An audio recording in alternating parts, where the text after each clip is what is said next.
Hello and welcome, Miracles Attraction community. If you're seeing this on YouTube, come on over and join us on Facebook. The Miracles Attraction community, for those of you who are new, because we have had a lot of new members lately, is a group formed by myself, Teresa McGallagher, and my friend Carly Hardy to support like-minded spiritual seekers on their path, to encourage you, to share information with you, to share stories from our own experience, to let you know that miracles are possible, that miracles can happen at any time, and that we have experienced miracles in our life, and that is what we want for you in your life as well. So Carly comes on every Monday to do a Facebook Live, and I come on every Wednesday for my weekly wisdom video, which is this. And this week I'm talking about the power of your mind, which is an extension of what I spoke about last Monday. Last Wednesday, last week, I talked about how projection makes perception. Projection, what we project out from our minds, makes perception, or what we perceive out in the world. Now, this feels very backwards to what we have been told all of our lives and what most people believe. Most people believe that the real world out there, the real world, is made up of objects, people, and material things, and that we are observing those things from over here and they are over there. That is not what's happening at all. What is actually happening, I'm just recapping a little bit from last week, is that we already have ideas, beliefs, and thoughts about the world, and that is what we see represented in the world. So our belief system determines how we experience the world. You know, Wayne Dyer used to say, fearful people live in a fearful world. Happy people live in a happy world, but it's the same world, different experience. So this is the power of the mind, that everything is filtered through it, and we see things through a very narrow, almost kind of tunnel vision, almost like we have blinders on, because our beliefs create this barrier or this filter that only allows us to observe and experience a very tiny portion of the realm of possibilities, the alternative space, all of the web that's out there of things that could be showing up. And in quantum physics, we have learned that what is seen is affected by who is seeing it. The thing observed is affected by the observer. So if the observer is looking at the world through a certain lens and with a certain belief system, that is what they are going to experience. And I have a perfect example to share with you this week, which is my husband, Jeff. He is the most relaxed, easygoing person on the planet, except for when he gets behind the wheel of his truck. When he goes out onto the road to drive, he expects that other people are not going to drive the way that he thinks they should. And I only say this because we've been married for nearly 30 years, and I have seen this over and over again. He gets in his vehicle, he goes out on the road, and all of a sudden, people get in his way, people are going too slow, he always gets behind some grandpa, and then he always gets frustrated and disturbed by the fact that people are not doing what they should be doing out on the highway.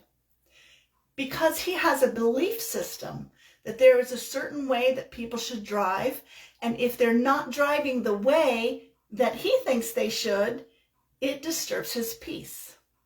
Now, when I go out driving, I don't have these preconceived ideas. I get in my car and I'm just happy to get from point A to point B. I don't have preconceived ideas about how long it should take me to get there, or what the people in front of me should be doing, whether they should be stopping or going. And it's always easy breezy for me. I just travel along and I arrive at my destination with no stress, no fuss, no muss. It's the same thing. We're both driving to the same place, but we are having different experiences because we have different expectations and different beliefs.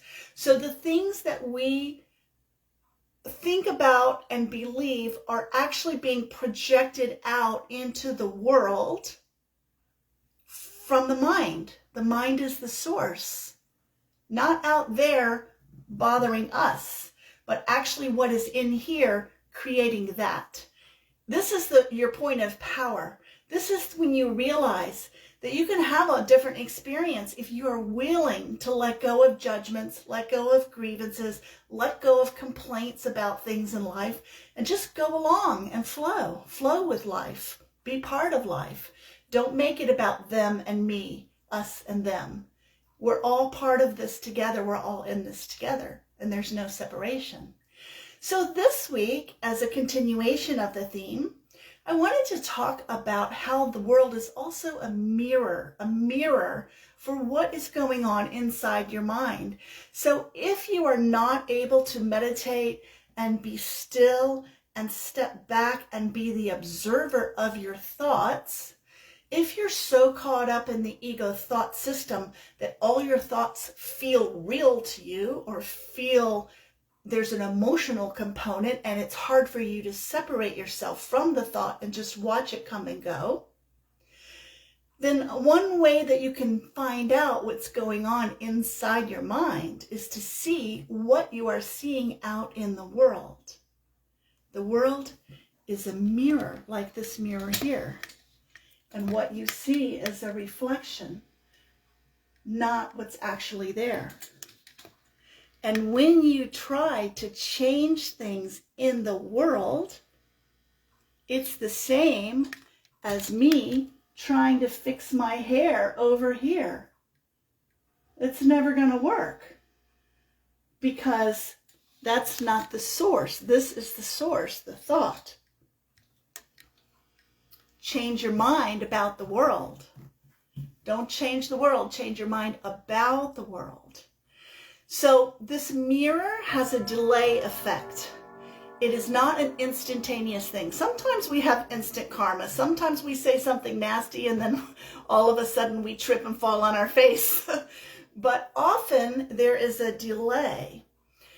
And when I see things going on out in the world that disturb my peace, that I don't approve of, that I think are wrong in some way, I can know and understand that it's because I had some judgmental thought that created that, and it is being reflected back to me so that I can see it out there because I'm unwilling to look at it in here.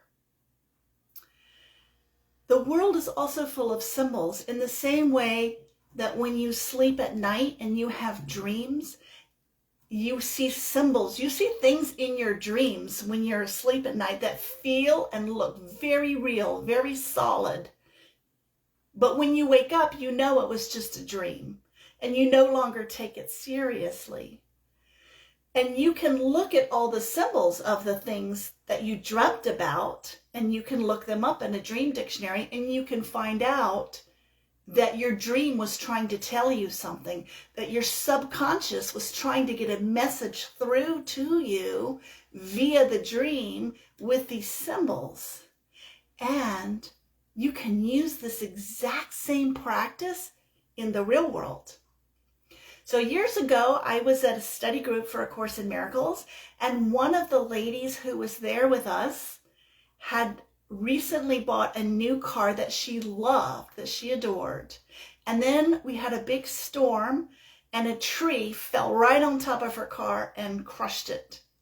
It was totaled and she was so sad about it.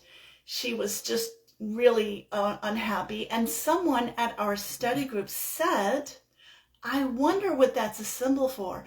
I wonder what it means when a tree falls on a car in your dream. And it was like a light bulb moment for me. It had never, up until that point, occurred to me that the things that happen in the world are symbols. I had thought they were real. I had taken them all very seriously. But after that conversation, because I had spent many years interpreting my own dreams and interpreting dreams for friends and family, I took that skill that I used for my nighttime dreams and I started to apply it to my daytime dreams. And that is when it became very clear to me and very apparent how the world is a mirror for our thoughts.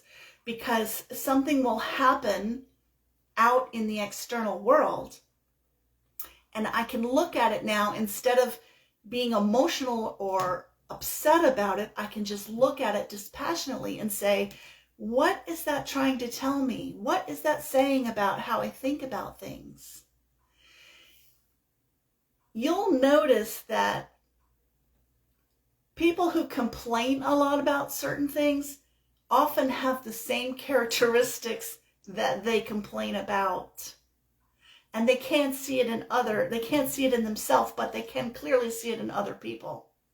And it's because they're unwilling to look at it within themselves.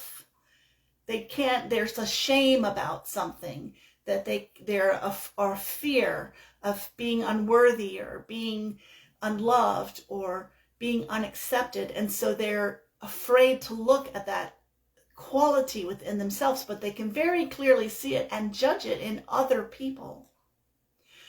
So when I see people who trigger me or behaviors that bother me, I can take it as a symbol that there is something that I need to look at within myself that I am avoiding, that I have not wanted to acknowledge. And instead of taking it all so very seriously, then it becomes like a game. What is this symbol trying to tell me? What is this game piece about? And then we can have a lighter, more self-loving, more relaxed experience in life. So Carly and I started this community because we wanted to share the joy of spirituality with like-minded people. We were in groups where there was a lot of heavy discussion about the theoretical meaning of A Course in Miracles and, splitting hairs and analyzing things. And we were like, that is not the message. The message is really, as Meher Baba used to say, don't worry, be happy. Don't worry, be happy. Your world is taking care of you. God loves you. Everything is working itself out, and you don't need to try so hard. You don't need to struggle so hard. You don't need to make it happen with so much effort. You can flow, you can relax, and you can trust when you know that a higher power has your best interest at heart. So that's pretty much what I have to share with you for this week, but I do want to remind you that Carly and I are hosting a Zoom call tomorrow evening. The link went out in our newsletter this week. If you are not subscribed to our newsletter, you can sign up at our website, www.miraclestribe.com, and Carly posted the link in our Facebook group, the Miracles Attraction Community, as well. I'm so glad that you joined me for this message. Please feel free to drop me a comment, ask any questions, let me know what you think about all of this, and I will see you next week. I'm Teresa McGallagher, and I love you. Bye-bye.